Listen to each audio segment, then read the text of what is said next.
नमस्ते दोस्तों, आपका स्वागत है आपके अपने चैनल द सीए कॉर्नर की नई वीडियो में। और हमारा आज का टॉपिक है best tax deductions for salaried employees relating to assessment year 26-27। तो दोस्तों, असेसमेंट ईयर 26-27 बेसिकली वही ईयर है जिसके लिए अभी हम करंटली जुलाई में या तो अपनी रिटर्न्स फाइल कर रहे हैं या करने वाले हैं।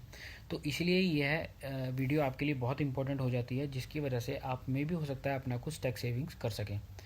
तो आज हम बेसिकली बात करेंगे एक ऐसे टॉपिक जो कि हर सैलरीड एम्प्लॉय के लिए बहुत इंपॉर्टेंट है, बेस्ट टैक्स रिडक्शंस, जो कि आप असेसमेंट ईयर 26-27 में क्लेम कर सकते हैं और अपनी फाइनेंशियल ईयर 25-26 यानी जो फाइनेंशियल ईयर 25-26 में आपने इनकम अर्न की है उससे रिलेटेड अपना टैक्स सेविंग्स कर सकते हैं। तो आई वुड रिक्वेस्ट कि आप इस वीडियो के एंड तक बने रहिए ताकि आपको इसकी पूरी नॉलेज मिल सके और आप अपना कुछ बेनिफिट कर सकें। तो चलिए बिना किसी देरी के इस वीडियो को आगे शुरू करते हैं। अब देखिए, सबसे पहले समझ लेते हैं कि डिडक्शंस इंपॉर्टेंट क्यों है। देखिए, सिंपल सी बात है, जितना आप लीगली डिडक्ट करेंगे उतना ही पैसा आपकी जेब में रहेगा, सरकार के पास पैसा नहीं जाएगा in the form of taxes. तो देखिए, अब इंडिया में देखिए बेसिकली दो टैक्स रिजीम्स हैं। न्यू रिजीम जो डिफ़ॉल्ट बन चुकी है उसमें टैक्स रेट्स कम हैं लेकिन डिडक्शंस बिल्कुल कम हैं या फिर मिलते ही नहीं हैं। और ओल्ड रिजीम जो कि हमारा पुराना सालों से चलता आ रहा जो हमारा रिजीम था, जिसमें कि टैक्स रेट्स थोड़े ज़्यादा होते थे लेकिन बहुत सारी ढेर सारी डिडक्शंस हम क्लेम कर सकते थे और उससे उनके थ्रू अपनी टैक्स लायबिलिटी को कम कर सकते थे। तो इस वीडियो में हम बेसिकली मेजर डिडक्शंस कवर करेंगे ताकि आप डिसाइड कर सकें कि कौन सा रिजीम आपके लिए बेटर है और उसके अकॉर्डिंगली आप अपनी रिटर्न फाइलिंग कर सकें। तो देखिए, अब ये क्विक कंपैरिजन करते हैं न्यू रिजीम में और ओल्ड रिजीम में। देखिए, न्यू रिजीम में 12 लाख तक इनकम टैक्स फ्री है रिबेट की वजह से। स्टैंडर्ड डिडक्शन 75,000 रुपीज़ है, लेकिन HRA, ATC, ATD जैसी जितनी सारी डिडक्शंस हैं जो हमें पहले रेगुलरली में हम क्लेम करते थे, वो सब इसमें न्यू रिजीम में नहीं मिलती। मैं रिपीट करता हूँ, न्यू रिजीम में ATC, ATD, होम लोन वगैरह की कोई भी डिडक्शन आप क्लेम नहीं कर सकते। तो अगर आपके पास होम लोन है या फिर इससे रिलेटेड कोई भी डिडक्शंस हैं तो आपको ओल्ड रिजीम में ही जाना पड़ेगा। अब ओल्ड रिजीम में क्या होता है, 5 लाख तक टैक्स फ्री है। स्टैंडर्ड डिडक्शन 50,000 रुपीज़ है रिलेटिंग टू ये जो हम फाइनेंशियल ईयर की बात कर रहे हैं 25-26 की। लेकिन HRA, ATC का पूरा 1.5 लाख रुपये, ATD हम यानी हमारी मेडिक्लेम हो गई, होम लोन इंटरेस्ट, ये सारी डिडक्शंस हम क्लेम कर सकते हैं। तो अगर आपके पास होम लोन है, रेंट पे करते हैं या हैवी इन्वेस्टमेंट्स आपने की हुई हैं तो ओल्ड रिजीम आपके लिए बेटर हो सकती है। तो चलिए अब हर डिडक्शंस को डिटेल में समझते हैं और फिर डिसाइड करते हैं कि हमारे लिए कौन सा बेटर रहेगा। देखिए, सबसे पहला है स्टैंडर्ड डिडक्शन। स्टैंडर्ड डिडक्शन देखिए सबसे सिंपल है क्योंकि इसमें आपको कोई प्रूफ या इन्वेस्टमेंट कर देने की कोई ज़रूरत नहीं है, आपको किसी चीज़ की रिक्वायरमेंट नहीं है, या बाय डिफ़ॉल्ट आपको मिलती है। यानी अगर आप न्यू रिजीम में है तो आपको 75,000 मिल जाएगी और ओल्ड में है तो 50,000 मिल जाएगी। ये ऑटोमेटिकली आपकी सैलरी से माइनस हो जाएगी, उसके बाद टैक्स कैलकुलेट किया जाएगा। तो इसके लिए आपको कुछ करना नहीं है। अगला देखते हैं सबसे इंपॉर्टेंट सेक्शन ATC। अब बात करते हैं, देखिए ये वो पॉपुलर डिडक्शन है जो कि ATC, जो कि हम पिछले कई सालों से जिसकी हम बात करते आ रहे हैं और जिसकी लिमिट 1.5 लाख रुपये ये हर कोई जानता है। ये ध्यान रखिए कि यह सिर्फ ओल्ड रिजीम में ही अवेलेबल है, न्यू में नहीं मिलती। इसमें क्या क्या आता है, EPF contribution, PPF, life insurance premium, ELSS mutual funds, home loan का principal repayment portion, I repeat principal portion जो आपने ड्यूरिंग द ईयर पे किया है, सिर्फ प्रिंसिपल। बच्चों की ट्यूशन फीस आ जाती है, सुकन्या समृद्धि योजना में अगर आपने कुछ डिपॉजिट किया है वो आ जाएगा, 5 साल या उससे ऊपर की जो टैक्स सेविंग आपकी FD होंगी उस पर वो आपको मिल जाएगी। तो ये सब डिडक्शंस हम ATC में कवर करते हैं और इसकी जो टोटल लिमिट इन सब डिडक्शंस की मिला के है वो अपर लिमिट 1.5 लाख रुपये ही है। अगर आपकी डिडक्शंस 1.5 लाख से ऊपर जाती है इन्वेस्टमेंट्स वगैरह तो भी आपको मैक्सिमम 1.5 लाख रुपये ही डिडक्शन के तौर पे मिलेगा। तो अपनी फाइनेंशियल गोल्स को देख करके मिक्स चूज़ करिए कि सिर्फ टैक्स बचाने के लिए नहीं। देखिए, अब हमें ऐसा नहीं करना है कि हमें ATC क्लेम करनी है तो हम उस पर्पस को ध्यान में रखते हुए हम अपनी इन्वेस्टमेंट्स करना स्टार्ट कर दें, ऐसा नहीं है। देखिए, इन्वेस्टमेंट्स हम अपना करते हैं फ्यूचर का अपना सिक्योर करने के लिए, तो आपको वही गोल रखना है। उसके चलते अगर आपको ATC में अगर आप एलिजिबल हो जाते हैं तो क्लेम करिए, अदरवाइज ATC की लिमिट को यूज़ में मतलब गोल बनाते हुए इन्वेस्टमेंट्स मत करिए, मेरा ये कहना होगा। चलिए आगे बढ़ते हैं। अगला है ATD यानी हेल्थ इंश्योरेंस। अब देखिए, हेल्थ इंश्योरेंस प्रीमियम के लिए डिडक्शंस ATD में मिलती है, ये भी सिर्फ ओल्ड रिजीम में ही मिलेगी, न्यू में नहीं मिलेगी। अगर आप और आपकी फैमिली 60 ईयर से कम के हैं तो 25,000 तक डिडक्शन मिलती है। अगर कोई भी आपकी जैसे सीनियर सिटीज़न है तो ये, अगर आप खुद सीनियर सिटीज़न है तो ये 50,000 तक हो जाती है। इसमें ध्यान देने वाली बात यह है कि अगर आपने अपने अलावा अपने पेरेंट्स के लिए अलग से हेल्थ कवर ले रखा है, तो पेरेंट्स जो अगर सीनियर सिटीजन है तो उनके लिए भी 50,000 तक अलग से आपको मिल जाएगा। यानी ये कहने की बात हुई कि आप और अगर आप और आपके पेरेंट्स दोनों अगर मान लीजिए सीनियर सिटीजन है, जो कि बहुत रेयर केस में होगा, तो आपकी टोटल डिडक्शन एटीडी में 1 लाख तक जा सकती है। तो इसका ज़रूर ध्यान रखना है। बाकी जो लिमिट्स और आपकी एज के अकॉर्डिंगली अमाउंट अवेलेबल हैं वो आपकी स्क्रीन पे इस टाइम पे रिफ्लेक्ट कर रहे हैं, ये आप चेक कर सकते हैं। अब चलिए आगे बढ़ते हैं। अब देखिए ये है एक वो एग्जामेशन जो कि मतलब बहुत एक मतलब कहा जाए कि इम्पोर्टेंट है और बहुत ही ज़्यादा फेमस भी है। अब वो है HRA यानी हाउस रेंट अलाउंस। अब देखिए ये उन लोगों को मिलता है जो कि रेंट पे रहते हैं ड्यू टू अपनी एम्प्लॉयमेंट की वजह से या ड्यू टू किसी और रीज़न से, और सैलरी में उनके HRA का कंपोनेंट मिलता है। आई रिपीट, अगर आपके सैलरी कंपोनेंट में यानी CTC के कंपोनेंट में अगर HRA का कंपोनेंट नहीं है तो आप ये डिडक्शन क्लेम नहीं कर पाएंगे। अगर आप दोनों कंडीशन सेटिस्फाई होनी चाहिए कि पहला आपके HRA आपकी कंपोनेंट सैलरी के कंपोनेंट्स में HRA होना चाहिए और आप रेंट पे रहते हैं, तो ही ये दोनों कंडीशन सेटिस्फाई करते हुए आप HRA की एग्जाम्पशन ले पाएंगे। अब देखिए एग्जाम्पशन कैलकुलेट करना होता है देखिए 3 अमाउंट्स में से। अब पहला हुआ एक्चुअल HRA जो भी आपको आपकी सैलरी के कंपोनेंट में जोड़ के मिल रहा है वो। सेकंड हुआ आपने जो भी रेंट पे किया इन एक्चुअल, उसमें से माइनस कर दीजिए 10% of basic salary plus DA, उनका टोटल करके उसका 10% उसमें से कम कर दीजिए, ये हो गया सेकंड कंपोनेंट। और थर्ड हो गया 50% ऑफ सैलरी अगर आप मेट्रो सिटी में रहते हैं या 40% ऑफ सैलरी अगर आप नॉन मेट्रो सिटी में रहते हैं। तो ये 1 2 3 तीनों अलग से हम कैलकुलेट कर लेंगे, और जो भी इनमें से लीस्ट होगा यानी जो इनमें से कम छोटा वैल्यू आएगी 1 2 या 3 में से, उसको हम रिड्यूस कर देंगे एक्चुअल HRA रिसीव्ड में से, और जो नेट अमाउंट बचेगा वो आपका टैक्सेबल होगा। और अगर आप मान लीजिए पूरा पूरा अगर उसमें से क्लेम कर पा रहे हैं तो वो आपका जो HRA पूरा एग्जम्प्ट हो जाएगा और आपका टैक्सेबल कुछ भी नहीं बचेगा। इसमें एक इम्पॉर्टेंट अपडेट इस साल से ये नई आई है कि बेंगलुरु, पुणे, हैदराबाद और अहमदाबाद को भी अब मेट्रो सिटी में कवर कर दिया गया है, यानी 50% वाली कैटेगरी में ऐड किया गया है, जो पहले सिर्फ दिल्ली, मुंबई, कोलकाता और चेन्नई को ही मिलता था। यानी अगर हम पहले दिल्ली, मुंबई, चेन्नई, कोलकाता से बिलोंग करते थे और रेंट पे रहते थे तो हम मेट्रो सिटी काउंट हमें किया जाता था और हम उसको 50% क्लेम कर सकते थे और बाकी सिटीज़ को 40% कर सकते थे। बट अब इस साल से क्या अपडेट आया है कि बेंगलुरु, पुणे, हैदराबाद और अहमदाबाद वगैरह को भी उन मेट्रो सिटीज़ की लिस्ट में काउंट मतलब ऐड कर दिया गया है, ताकि उनमें भी रहने वाले लोग अब अपने आप को मेट्रो सिटी काउंट करके 50% ऑफ सैलरी का कंसीडर कर सकते हैं। तो ये 3 कैलकुलेशन करनी है, जो भी कम से कम आएगा उसको एक्चुअल HRA से रिड्यूस करना है, जो बचा HRA होगा वो टैक्सेबल हो जाएगा। और अगर मान लीजिए आपका ये 1 2 या 3 में से जो भी अमाउंट आया लिस्ट वो आपके एक्चुअल HRA के इक्वल या उससे ज़्यादा है तो आपका पूरा HRA एग्जम्पशन मिल जाएगी आपको। एक और बात ध्यान देने वाली है कि अगर आपका पूरे साल का रेंट अगर 1 लाख रुपीज़ से ज़्यादा है जो आपने लैंडलॉर्ड को दिया है, तो आपको लैंडलॉर्ड का पैन भी अपने एम्प्लॉयर को देना मैंडेटरी है, ये भी ध्यान रखना है। अब आते हैं देखिए एक ऐसी डिडक्शंस पे जो कि जनरली लोगों को मतलब कंफ्यूज करती है, वो है होम लोन का इंटरेस्ट सेक्शन 24B में। देखिए अगर आपने होम लोन ले रखा है और सेक्शन 24B के अंदर इंटरेस्ट पे डिडक्शन आपको मिल जाएगी, ये भी ओल्ड रिजीम तक ही लिमिटेड है, न्यू में नहीं मिलेगी। अगर प्रॉपर्टी सेल्फ ऑक्यूपाइड है यानी आप उसी प्रॉपर्टी में रह रहे हैं जिसके लिए आपने लोन लिया हुआ है, तो इंटरेस्ट जो आपका टोटल डिडक्शन मिलेगी वो मिलेगी 2 लाख तक रुपीज़ तक लिमिटेड है। यानी अगर आपका उससे नीचे रहा और 2 lakh which ever is lower, मान लीजिए अगर आपने इंटरेस्ट पे किया पूरे साल भर में 1.5 लाख, 170, 160, 180 यानी 2 से नीचे किया, तो एक्चुअल इंटरेस्ट पेड मिलेगा जो भी 2 लाख से कम आपने वैल्यू पे की है। अगर ये 2 लाख से ज़्यादा है तो आपको 2 लाख ही मिलेंगे। यानी कि मैक्सिमम लिमिट जो इसकी सेल्फ ऑक्यूपाइड प्रॉपर्टी के केस में, आई रिपीट, वो 2 लाख है। सेल्फ ऑक्यूपाइड के केस में, नॉट लेट आउट प्रॉपर्टी के केस में। अगर आप घर में खुद रह रहे हैं तो ये लिमिट 2 लाख ही मानी जाएगी।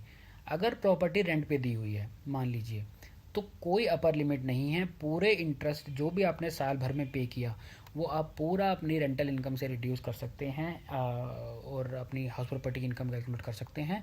बट ये ज़रूर ध्यान रखना है कि जो उस केस में अगर आपका हाउस प्रॉपर्टी से लॉस बन गया तो वो आपको मैक्सिमम 2 लाख रुपए पर ईयर ही आपको मिलेगा, अलाउ किया जाएगा, बाकी आपका कैरी फॉरवर्ड हो जाएगा अगले आने वाले 8 सालों के लिए। तो इसमें अब बोनस पॉइंट क्या बनता है कि होम लोन का प्रिंसिपल जो हमारा है, हम अभी पहले डिस्कस कर चुके हैं, होम लोन के दो कंपोनेंट होते हैं आपकी ईएमआई के, प्रिंसिपल और एक होता है इंटरेस्ट। तो इंटरेस्ट आप यहाँ पे अपना कंसिडर कर सकते हैं डिडक्शन के तौर पे, हाउस प्रॉपर्टी की इनकम में दिखा सकते हैं या लॉस में उसको दिखा सकते हैं। सेकेंडली जो उसका प्रिंसिपल पोर्शन है वो आप एटीसी में ले जा करके दिखा सकते हैं। तो ड्यूअल बेनिफिट है, इसका ज़रूर ध्यान रखना है आपको। अपना जो भी लेंडर है उससे प्रॉपरली एक इंटरेस्ट पेड सर्टिफिकेट मिलता है एट द ईयर एंड। अगर आपने अभी तक अरेंज नहीं किया तो वो कर लीजिए, और ये बहुत इजीली फ्री ऑफ कॉस्ट आपका लेंडर आपको प्रोवाइड कर देता है, चाहे वो बैंक हो, एनबीएफसी हो या कोई भी कहीं से भी आपने लोन लिया हो, कि फॉर द ईयर 25-26 पूरे साल में आपने कितना रिपेमेंट किया, उस रिपेमेंट कितना, उस रिपेमेंट में कितना जो पोर्शन था वो प्रिंसिपल था और कितना पोर्शन इंटरेस्ट था, ये सर्टिफिकेट आपको मिल जाता है और उसके अकॉर्डिंगली आप अपनी ये दोनों डिडक्शंस क्लेम ईजिली कर पाएंगे। अब आगे चलते हैं।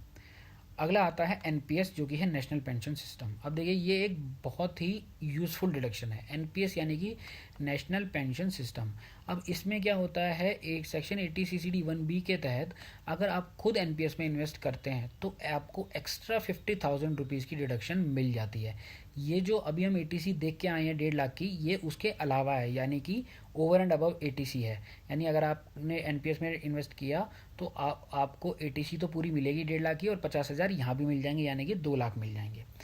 बट यहाँ एक स्पेशल बात यह है मेंशन करने वाली कि सेक्शन 80 सीसीडी 2 के अंडर, यानी अगर कई केसेस में क्या देखा जाता है कि एम्प्लॉयर की तरफ से भी एनपीएस डिपॉजिट किया जाता है आपकी सैलरी से डिडक्ट करके, तो वो जो आपको मिलता है वो दोनों रिजिम में मिलता है। वेयर एज जो 80 सीसीडी 1B वाला है ये ओल्ड में मिलेगा, बट ACCD 2 वाला जो है वो दोनों रिजिम्स में अलाउड है। सैलरी के 14% तक मैक्सिमम आप इन्वेस्ट करा सकते हैं। तो अपनी एचआर टीम से बात कीजिए कि क्या आपकी सैलरी स्ट्रक्चर में एम्प्लॉयर एनपीएस कंट्रीब्यूशन ऐड हो सकता है या नहीं हो सकता। अगर हो सकता है तो ये बिना किसी खर्च के आपका टैक्स बचा देगा और साथ ही साथ आपकी इन्वेस्टमेंट भी हो जाएगी। तो जो 50,000 की जो लिमिट है कैप की, वो 80 सीसीडी 1B में है, जहां आप खुद इन्वेस्ट कर रहे हैं। अगर आपका एम्प्लॉयर इन्वेस्ट कर रहा है तो आप एट मोस्ट आपकी सैलरी का 14% का अमाउंट आप इन्वेस्ट कर सकते हैं और उतने की आपको डिडक्शन भी मिल जाएगी।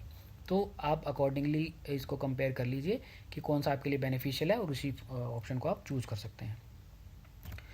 अब देखिए ये कुछ ऐसी डिडक्शंस यहाँ पे मैंने मेंशन किए हैं जो कि सिर्फ ओल्ड रिजीम में ही मिलेंगी, बट ये वर्थ नोइंग है क्योंकि कुछ लोगों को इनके बारे में नहीं पता होता तो वो इनको क्लेम करने से चूक जाते हैं। तो जैसे कि हमारी पहली हुई ATE यानी कि एजुकेशनल लोन का इंटरेस्ट, अगर आप इसके ऊपर कोई अपर लिमिट नहीं है और ये 8 साल तक क्लेम कर सकते हैं जब से आपने रिपेमेंट स्टार्ट की है।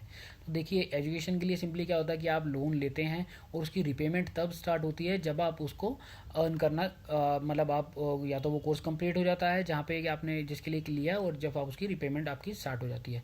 तो जब से आपकी रिपेमेंट स्टार्ट हुई उस पीरियड में जितना अब आपको इंटरेस्ट जो देना पड़ेगा वो आप ATE के अंदर उसको 8 सालों तक अपना क्लेम कर सकते हैं जितना आप पर ईयर आप दे रहे हैं। अगला है ATTA और TTB। ये सेविंग्स बैंक में जो आपका इंटरेस्ट मिलता है 10,000 अगर आप 60 साल से नीचे के हैं, और अगर सीनियर सिटीजन है तो 50,000 तक की आपको डिडक्शन उस पर मिल जाएगी। अगर आपका एक्चुअल इंटरेस्ट 10,000 या 10,000 से ज़्यादा है तो 10,000 की डिडक्शन मिलेगी, और 10,000 से कम है तो जितना एक्चुअल इंटरेस्ट है उतना रिड्यूस हो जाएगा। वाइस वर्सा सीनियर सिटीजन्स का भी ऐसा ही लगेगा। 50,000 से ज़्यादा का इंटरेस्ट मिला है सेविंग्स बैंक में तो 50,000 डिडक्शन मिल जाएगी, 50,000 से कम मिला है तो जो भी एक्चुअल मिला है उतना पूरा पूरा रिड्यूस हो जाएगा। ATG है जो कि ये चैरिटी के लिए होता है कि चैरिटी को दिए गए, अगर मान लीजिए आपने कोई डोनेशन दिया है जिस पर जो कि क्वालिफाइंग अमाउंट के अकॉर्डिंगली 50% है या 100% तक का वो उसमें मेंशन रहता है हमारे ATG में कि भाई अब वो किस क्लासिफिकेशन के थ्रू डोनेशन कहाँ फॉल करता है, कि 50% कैटेगरी में करता है या 100% कैटेगरी में करता है। कुछ ऐसी जगहें हैं जहाँ आप डोनेशन करते हैं तो आपको पूरा डोनेशन अमाउंट डिडक्शन के तौर पर मिल जाता है।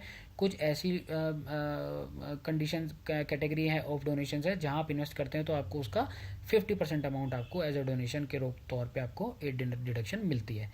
तो जैसे मान लीजिए आपने ₹1,00,000 किए और 100% वाली स्कीम में किया तो आपको पूरा 1,00,000 मिल जाएगा, और अगर वही 1,00,000 आपने किसी 50% वाली कैटेगरी में किया तो आपको 50,000 की डिडक्शन मिलेगी। और ये लास्ट है LTA यानी कि लीव ट्रैवल अलाउंस। आपके सैलरी कंपोनेंट में एलटीए का कंपोनेंट भी एक इम्पोर्टेंट कंपोनेंट होता है जो कि आपको मिलता है। और आप ये अपने जो ड्यूरिंग द ईयर का ट्रैवल है, इसमें सिर्फ ट्रैवल के एक्सपेंसेस मिलेंगे आपको, मतलब होटल वगैरह के बिल नहीं मिलेंगे, सिर्फ टू एंड फ्रो का आपका फेयर मिलेगा, यानी आने जाने का जो आपका भाड़ा होगा। एयर ट्रैवल हो सकता है, ट्रेन ट्रैवल हो सकता है, जो भी होगी, तो टिकट्स के पैसे बेसिकली आपके जो किराया होगा वो मिल जाएगा। और ये आप 4 साल के ब्लॉक में 2 बार क्लेम कर सकते हैं एट मोस्ट, उससे ज़्यादा नहीं कर पाएंगे। तो देखिए अब ये डिसाइड करते हैं कि कौन सा रिजीम हमें सेलेक्ट करना चाहिए। देखिए इसमें बहुत अब एक सिंपल सा डिसीजन बन जाता है कि अगर आप रेंट पर रहते हैं, होम लोन है और आप एटीसी एटीडी पूरी तरह यूज़ कर रहे हैं, तो ओल्ड रिजीम आपके लिए बेटर हो सकता है। अगर आपके पास होम लोन नहीं है, आपकी इन्वेस्टमेंट्स भी कम हैं, सैलरी का स्ट्रक्चर भी बहुत सिंपल है, ज़्यादा उसमें कंपोनेंट्स नहीं है, तो आपके लिए न्यू रिजीम बेटर रहेगा। अब इसमें गोल्डन रूल ये है कि दोनों रिजीम्स में टैक्स कैलकुलेट करके कंपेयर ज़रूर करना है। ये मैं हर बार रिपीट करता हूँ कि दोनों रूल्स के अकॉर्डिंगली अपना टैक्स कैलकुलेट करना है, कंपेयर करना है। फाइलिंग से पहले सैलरीड एम्प्लॉयज़ को यह ऑप्शन रिजीम स्विच करने का हर साल मिलता है। मैं रिपीट करता हूँ कि सैलरीड पर्सन को रिजीम सेलेक्शन का ऑप्शन हर साल मिलता है। वो चाहे तो ओल्ड में जा सकता है, चाहे तो न्यू में जा सकता है, विच एवर इज़ बेनिफिशियल। तो ये हमारे लिए एक अच्छी चीज़ है कि हम उसका एक कंपैरिजन बना के चेक कर सकते हैं हर साल कि हमें कौन सा फेवरेबल है, हम उसी में जा सकते हैं और अपना टैक्स लायबिलिटी कम कर सकते हैं। तो अब देखिए हमारी एक्शन चेकलिस्ट क्या बन जाती है यहाँ पे। पहला है दोनों रिजीम्स में अपना टैक्स एस्टिमेट करना है बिफोर डिसाइडिंग ऑन फाइलिंग कि आपको कहाँ बेनिफिट हो रहा है। दूसरा है अगर एचआरए क्लेम करना है तो रेंट रिसीट्स आपके पास में ज़रूर होनी चाहिए जो कि आपको अपने एम्प्लॉयर को देनी होंगी। तीसरा है 31 मार्च से पहले पहले अपनी एटीसी की डिडक्शंस कंप्लीट कर लेनी चाहिए थी, जो कि अब ऑलरेडी हम ऑलमोस्ट डेट निकल चुकी है, तो आई बिलीव कि आपने कर लिया होगा। और नेक्स्ट है हेल्थ इंश्योरेंस प्रीमियम की रिसीट्स भी आप संभाल के रखिए, और अपने पेरेंट्स की दोनों की। नेक्स्ट है एचआर से आप बात करें कि अगर एम्प्लॉयर का एनपीएस कंट्रीब्यूशन स्ट्रक्चर करने के लिए कि अगर आने वाले सालों के लिए एटलीस्ट अगर वो स्ट्रक्चर हो सकता है तो वो ज़रूर करवाइए, क्योंकि वो आपका एक अच्छा investment plus tax saving option है। और लास्ट है कि अगर न्यू रिजीम से ऑप्ट आउट करना है तो ज़रूरत पड़ने पर फॉर्म 10IEA होता है, वो फाइल करना ना भूलें।